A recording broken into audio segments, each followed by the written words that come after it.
You're too much like your old man. No McFly ever amounted to anything in the history of Hill Valley. Yeah, well, history is going to change. This is Peter Rosenthal, head film critic for The Onion.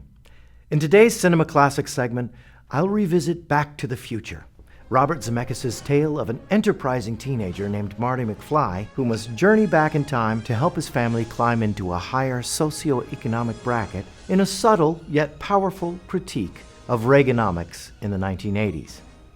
The failures of President Reagan's so-called trickle-down economics are present from the very start of the film. We see George and Lorraine McFly, like many other middle-class parents, floundering financially and emotionally, with no means to get ahead and provide their children with the stable households they themselves enjoyed growing up in a prosperous post-war America. Realizing his family's lot in life, Marty, played by Michael J. Fox, has no choice but to team up with the town's mad scientist, Doc Brown, who, like the McFlys, is squeezed by the supply-side economic policies of the Reagan administration.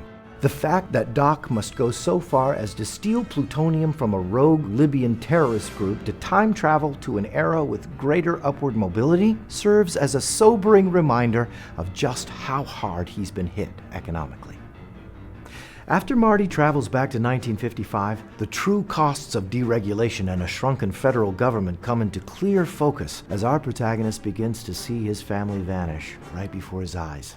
Marty realizes the hope for financial stability is ticking away second by second, symbolized by a giant clock tower in the center of town square.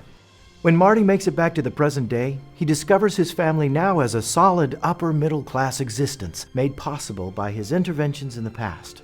However, this ending is bittersweet. Marty is unable to change Reaganomics for all Americans and merely ascends to a higher station in the social Darwinist pecking order, while Biff now finds himself in the struggling working class. In the ruthless Reagan years, Back to the Future tells us, no one gets ahead without someone else falling behind. Ultimately, Back to the Future serves as a powerful testament to the ruination that comes when common sense, effective federal regulation plays second fiddle to the interests of the private sector, a state of affairs that is still part of America's economic fabric 3 decades after the film's release.